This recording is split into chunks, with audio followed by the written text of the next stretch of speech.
अब हम आपको यह बताएंगे कि आम आदमी की राजनीति करने वाले अरविंद केजरीवाल पिछले 12 वर्षों में कितना बदल चुके हैं। ये तस्वीरें उस समय की हैं जब एक दिन पहले अरविंद केजरीवाल आम आदमी पार्टी के दफ्तर पहुंचे। जैसा कि आप जानते हैं, अब वो चुनाव हार चुके हैं, अब वो दिल्ली के मुख्यमंत्री नहीं रहे हैं और उनकी पार्टी की सरकार भी अब दिल्ली में नहीं है। अब वो विपक्ष में है। खुद ना तो वो विधायक हैं, ना मुख्यमंत्री हैं और ना ही कोई भी संवैधानिक पद उनके पास है। लेकिन वो अपनी पार्टी के दफ्तर पहुंचे और जिस गाड़ी में बैठकर वो दफ्तर आए हैं, ये गाड़ी जो है बड़ी गाड़ियों में, महंगी गाड़ियों में शामिल है और इस गाड़ी की जो कीमत है 40 से 45 लाख रुपए मानी जाती है। आज केजरीवाल किसी भी संवैधानिक पद पर नहीं है। जैसा मैंने आपको कहा, ना मंत्री हैं, ना मुख्यमंत्री हैं, ना विधायक हैं, लेकिन इसके बावजूद उन्हें देखकर आपको कहीं से भी ऐसा नहीं लगेगा कि वो एक आम आदमी है। कम से कम दिल्ली की आम जनता ने उन्हें दोबारा से आम आदमी बनने का जनादेश दिया है और उनसे कहा है कि अब आप मुख्यमंत्री, मंत्री, विधायक ये ना बनकर आम आदमी दोबारा से बन जाइए।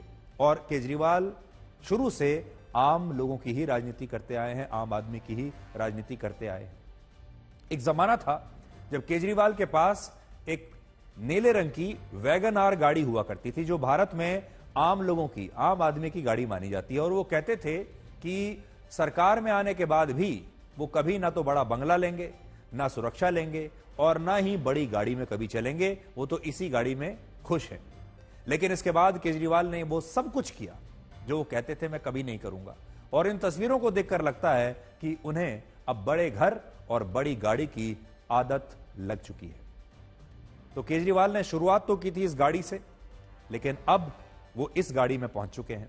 और आज हम सिर्फ इतना कहना चाहेंगे कि अगर अरविंद केजरीवाल को वापसी करनी है, फिर से दिल्ली के लोगों का दिल जीतना है, तो उन्हें 12 साल पीछे जाकर आम आदमी वाली उसी राजनीति को अपनाना होगा जब उनकी छोटी गाड़ी होती थी, जब दिल्ली के पास इंदिरापुरम में वो एक छोटे से फ्लैट में रहते थे और लोग उन्हें देखकर यही कहते थे कि केजरीवाल आम लोगों में से ही निकलकर एक नेता बने हैं, आम लोगों के नेता हैं। और इसी वजह से केजरीवाल ने अपनी पार्टी का नाम भी आम आदमी पार्टी रखा था।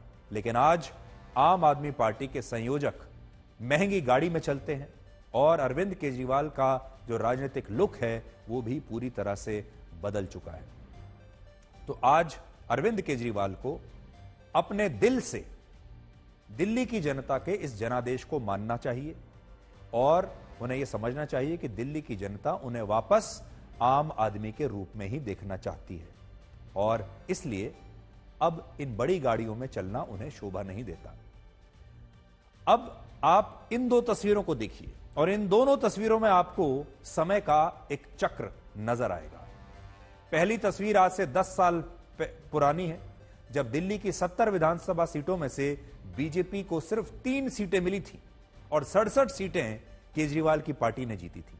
और उन 3 सीटों में से, उन 3 विधायकों में से एक विधायक थे बीजेपी के विजेंद्र गुप्ता, जिन्हें एक हंगामे के दौरान विधानसभा के मार्शल्स ने वहां से उठाकर अपमानित करके विधानसभा से बाहर फेंक दिया था।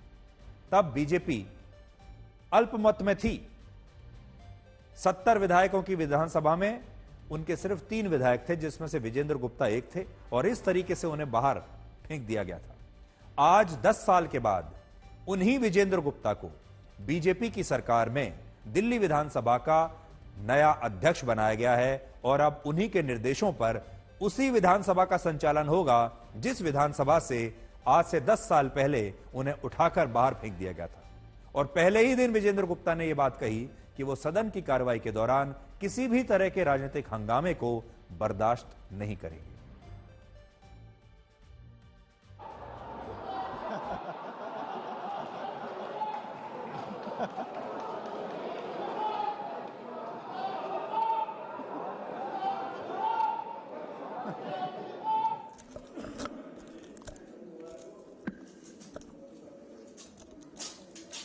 आप बैठ जाइए, बैठ जाइए, बैठिए, बैठिए, बैठिए, विधानसभा बैठिए, बैठिए। ये जो समय है, ये शिष्टाचार यहाँ पे संबोधन था, आपको उसका पालन करना चाहिए था। राजनीतिक मंच नहीं बनाना चाहिए था। मैं कड़े शब्दों में आतिशी जी के व्यवहार की निंदा करता हूं कि उन्होंने सौहार्दपूर्ण वातावरण में चल रहे इस सदन को बिना कारण के डिस्टर्ब करने की कोशिश की। मुद्दा उठाने के लिए आपको पूरा समय मिलेगा, आप जितने मर्जी मुद्दे उठाइए, लेकिन आप अगर मुद्दा उठाने से पहले इस तरह का वातावरण यहां बनाना चाहेंगी तो ये विपक्ष का गैर जिम्मेदार पूर्ण रवैया ये बर्दाश्त नहीं होगा। तो आज ये तस्वीरें देखने के बाद सीख यही मिलती है कि जो समय है वो बड़ा बलवान होता है। कभी भी सत्ता का घमंड नहीं करना चाहिए और उस घमंड में सामने वाले को कभी हल्के में नहीं लेना चाहिए। जो समय का पहिया है ये लगातार घूमता रहता है और जब समय का चक्र पूरा होता है तो सब कुछ बदल जाता है।